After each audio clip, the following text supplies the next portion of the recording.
Hey everybody, Patrick Green. Wanted to show you a little tip on using the moving average block within ADL. And the reason I'm showing this, I put this out in a tweet the other day, kind of a little put together, but I'm going to break it down and show you I actually built this up a little bit. What I'm doing here is I'm building a moving average, and I'm getting the moving average of aggressive buys and aggressive sells. So I'm not just getting the standard LTP, last trade price. I'm going to use aggressive buys and aggressive sells, and I'll show you how I built that and how I'm pointing that out and why I'm doing that. And it's kind of relevant for someone asked me a question about this yesterday. They're flustered because they're trying to build they want to capture some information in the moving average indicator in the analytics block on ADL, but they can't really get it because they can only get field block stuff. Well, if you use the moving average block in ADL, you can use anything within ADL. You don't have to use just the field block as your data that you're going to calculate. So let's show this a little bit and what we're doing here. This is part of what the algo that I already built, and I'm going to show you what's going on here. This is obviously just an instrument block. Like an instrument block, you just drag and drop it in, boom, and the instrument. In this place I used MNQ. Oops. MNQ, and choose the settlement. That's how you get an instrument block. And from there, I'm pulling the last traded price. That's just a field block. It's like that.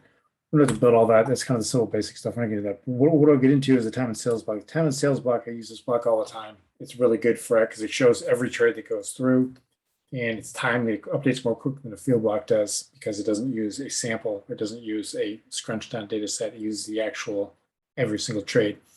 I ran this into a branch block, and the branch block I have in a formula of trade is take. So I'm trying to get all the aggressive buys. How do I get that? I just literally went into the formula builder and put in trade is take. I'm going to show you how to do that for the sell side here in a second. So I'm only getting the buys that are going through right now. And the buys, then every time the buys go through, it's going to click into this message block. This is actually the message info extractor block. And I have this configured for trade is take, which is trade is take. And I'm also showing trade quantity, which actually isn't even necessary, but kind of is. But I'm going to show you how to build that on the other side in a second. So that right now, this block, all it's pulling out is every single aggressive buy. Every aggressive buy is going to this block. It's showing the trade quantity, great. And now I'm pushing that information out with this. What is this? This is, how do I create that? You create that by clicking on add jump block, and it creates out like that. Because I need this information down here further in the code. This is aggregate buys. I renamed this aggregate buys. It was just the message info extractor block. I renamed it aggregate buys. And I'm running this data now into this rule set down here. So I want if aggregate buys are greater than the moving average times the multiplier. So I'm taking the moving average and I'm multiplying that by, I think in this case, 5. So 5 times the moving average. I want to be notified because then I might want to buy because something big's going on. That's what's kind of going on. But how do I get to that?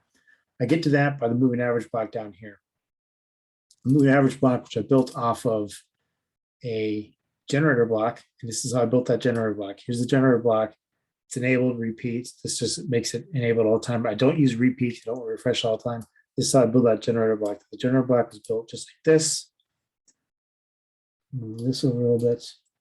And I went from every start to time interval like that. And I put a bool block like this and enabled it just like that. Now, by default, the period is set to microseconds. So I'm going to change that from micros down to every second by multiplying it by 1,000. So put a number block. Put it down there and put it on there just like this. So now that's that. And then it's going to pulse out. And it's going to pulse out every second, basically, like it's doing it here right now into this aggregator buy block. But I'm going to rebuild this right now with something different because I want to get the sell side to it. So what I'm going to do is rebuild the sell side to this side up top first. So I'm going to put another branch block down here because I want to build this. I have the buy side built already. This is some logic right here. We're going to that. But I want to build the sell side for this. So what I'm going to do is I'm going to go get, I don't need the time and sales block because it's already using it. And I need the branch block though. So I'm going to get another branch block. Let me just copy this branch block we want. paste it down. I take this feed. Now this one's already taking trade as take. So I want, in this one, I want to go into the formula and say trade is what? Hashtag trade is hit. That's aggressive sell then, right? Yeah, that means aggressive sells. So now if it's an aggressive sell, it's going to go through this yes port right here. Now I need another one of the message extractor blocks. So I'm going to take this one right here. And I'm going to run this yes, because yes, I want aggressive sells. Every time an aggressive sell goes, it's going to pulse into this message info extractor block. That's, you know, this message info extractor block, I want trade is hit, and I want trade quantity, right? So trade quantity, which actually isn't even necessary, but I show it anyway. So trade quantity, just like that. And I'm going to get the trade is hit, just like that. All right. And now I'm going to use this down there in my code. So I'm going to put, and I'm going to change the name of this too. I'm going to change this to aggressive sells, AGGCLS, just like that. And we'll run out another jump block. So I don't need that in the formula down here. And these blocks come out really big, so I can make them smaller like that. All right. So that is this part of it. This is part of the engine. This is actually getting all of the aggressive cells. So you should see it now.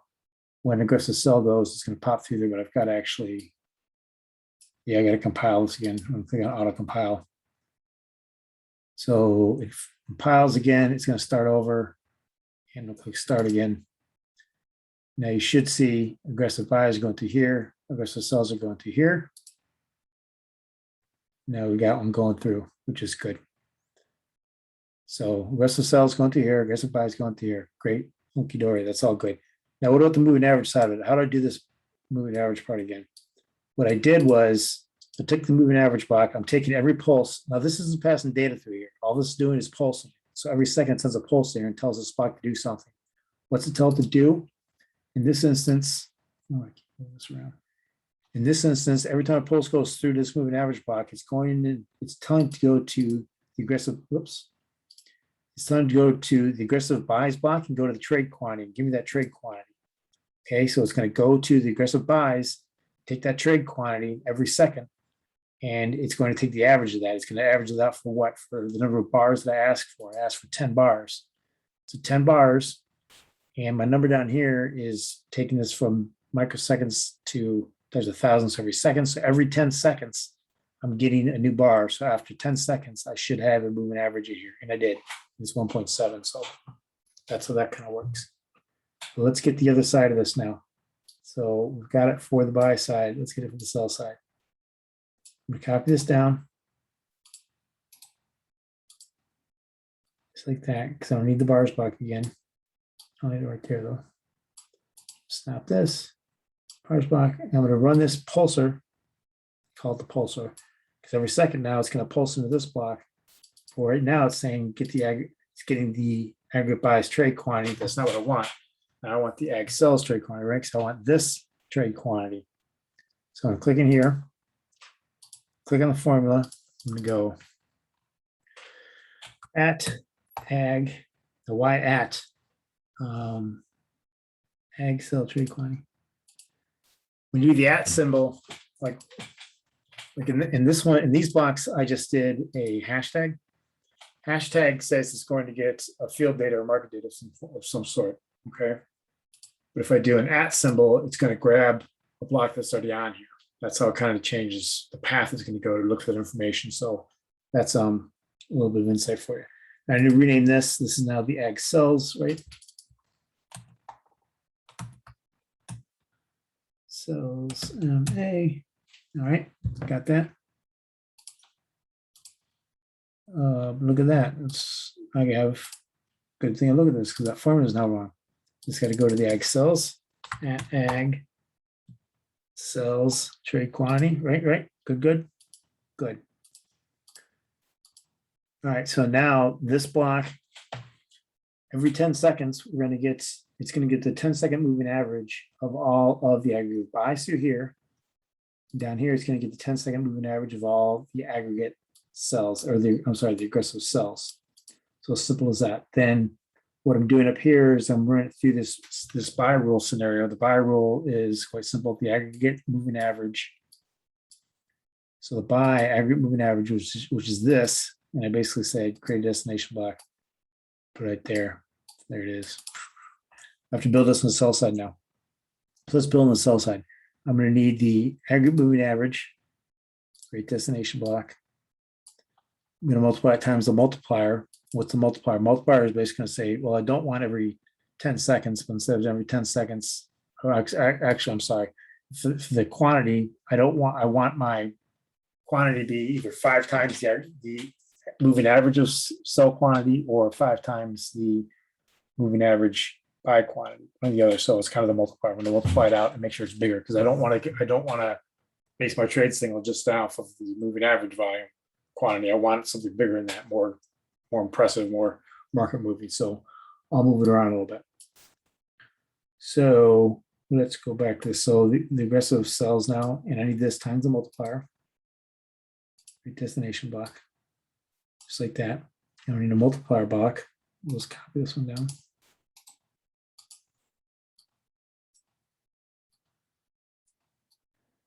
So it's going to take aggregate cell moving average times the multiplier, which in this case I'm going to use 5. Let's say the moving average is 1.2. It's going to have to be 6. A quantity of 6 would actually trigger the cell in this case. Now I'm going to use the aggregate buy trade quantity used up here. So I'm going to use the aggregate cell quantity, which is this guy. Oh, you know what? I'm just running out of there's an error. I made an error. I don't want that coming out of the trace hit. I want this coming out of here. So I want this actually coming out of here. Add jump block because I need the information coming out of here. So this is going to be, we'll take this block down now. Whoops, wrong one. Because I'm going to want the aggregate cells trade quantity.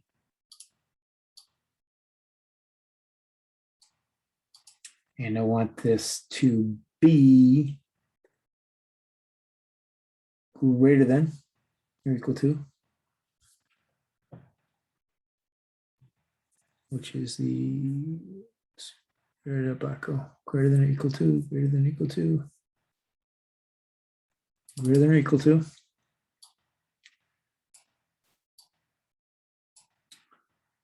The aggregate cells moving average times 5, my multiplier. So I want a really big cell. So I want a sale quantity to go through that is more than 5 times bigger than the moving average. So I know it's a relatively large cell. Does that make sense? Hopefully. I'm going to get an AND block and copy this one down. For the ready rule, what's the ready rule? The ready rule, I basically wanted to make sure I have enough data to compute the moving average. And that's what that guy's going to do. This guy will go from false to true once it has enough information, basically 10 seconds to calculate a bar. So I want that to be lit up. This to be lit up, just like that, just like that. And now I'm going to put a cell block in. I'll flip this from buy to sell. Oops, wrong side. Just like that. Now I need my instrument going over here.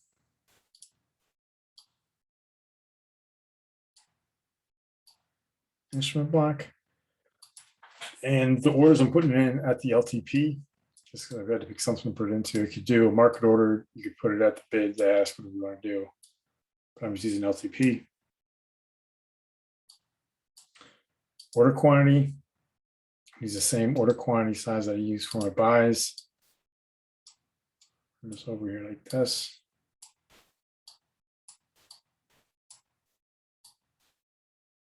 And like that. And on off, my on off is this buy rule, is this rule logic I did right here. This is the buy rule up here. This is my sell rule.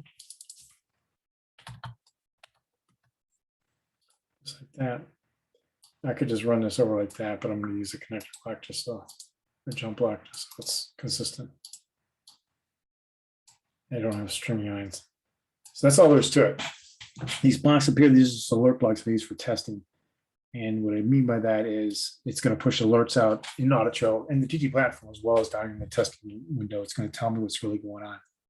So what I'm going to do, I'm going to copy these two down and connect them to here as well too. But I need an add OK. What is the add OK for? The add OK so I can find out about my working orders a little bit. The fills indicator I have right now, but I want to find a little more about the working orders. So I'm going to get an add OK. I'm going to run this up into here. Now it's going to notify this alert block all the time. But now I want to change this formula because you'll see when it runs through, it's actually going to put some text down here. I want to just now change this to asking.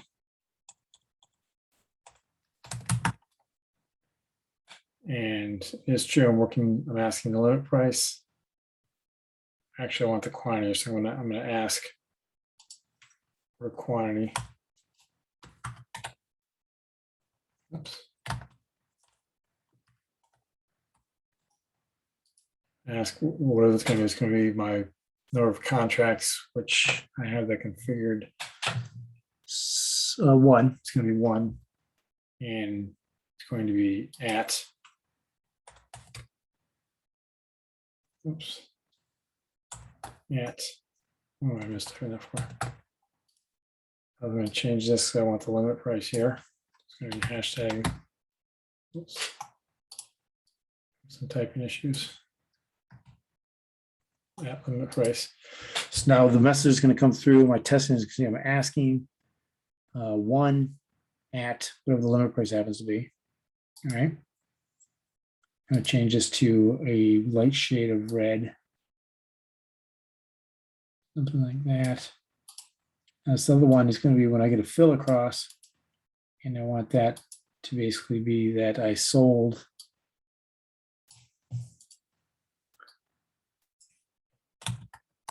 What I'm doing here with these alert blocks has nothing to do with the algo. It has nothing to do with the actual trading. It's literally just information for me testing to watch and see what's going on. But it's neat things that I have. I generally use these when I'm building algos all over the place. I'm going to say sold. Hashtag fill quantity at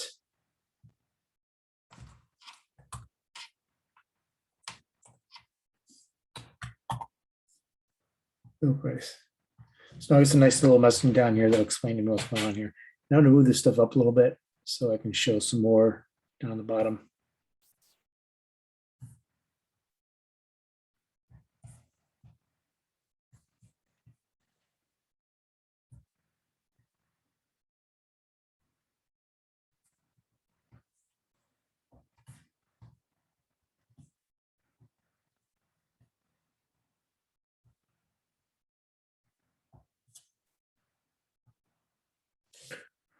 All right, now I should be able to start this and get it going, and we'll see what actually happens here. So I'm going to start it up now.